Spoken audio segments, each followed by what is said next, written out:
Beautiful Sara Lee.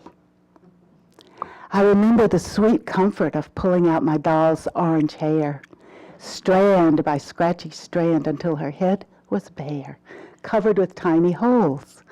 I could see the mechanism that controlled the click-click of her blue, stiff-lashed eyes.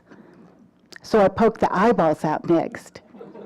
Then came the soothing pops as I unhinged one arm and the other, and next both chubby, bent legs. Now I could hold her close without being scratched by her stiff thumbs or hard, curled little toes. Soon enough, I dropped some dirt into her eye holes and little rocks into her body.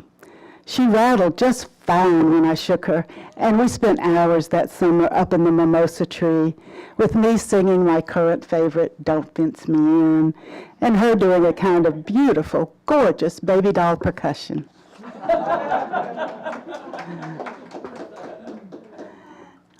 Maybe a lot of you can relate to this one. I sure can.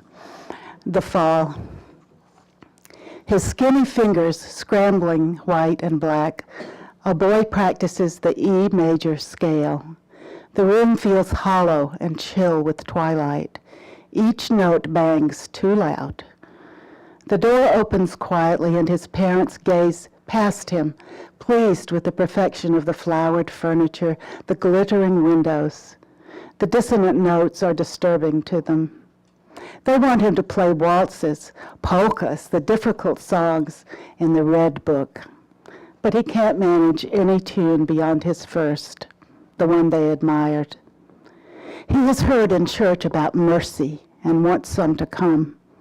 He thinks it will be like a huge angel crashing into the room, and it will tell them he is the same boy they used to love. And they will stand listening again with half-closed eyes and run over, laughing for how wonderful he is, grab him up, tickle him, and kiss his small, chapped hands. This is named Sciatica.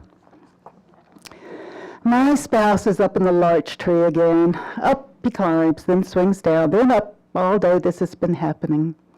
It is because he says he is hearing too much entirely about sciatica.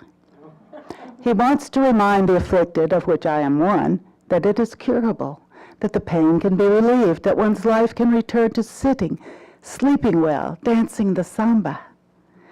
That would have been such good news for my darling old daddy, who found himself more than a little restricted in his Latin dancing as he aged, and that fiery pain scooted down his leg to his foot, leaving him unbalanced and his partner twirling away into the sequined darkness of yet another dance floor.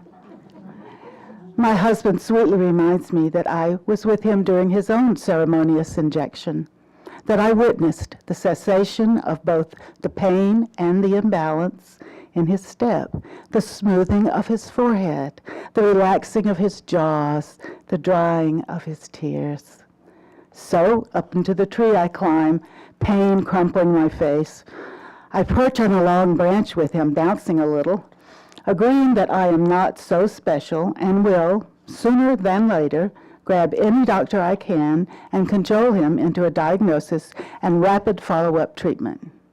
Then back to Arthur Murray, the bells on my skirt softly jingling, my satin slippers patting the rhythm my father taught me 60 years ago in Florida under a full moon, while I balanced on the toes of his cordovan loafers and wondered why he was weeping. When bitten by the crocodile, I must remind you all to smile, and as he chomps about your knees, to sweetly ask him, if you please, I'd like to keep some parts intact, all the rest of them, in fact. Speak kindly to this omnivore. Remind him there are fish galore beneath the waters wherein he swims. Relax your jaws, resume your grin. Obey your parents, errant child, and do not tempt the creatures wild, or else one may devour you whole, from top of head to sneaker sole. Oh, toss them cookies, bones, and cake, But, dear boy, for heaven's sake, don't put your toes so near the shore, or you won't be a child no more.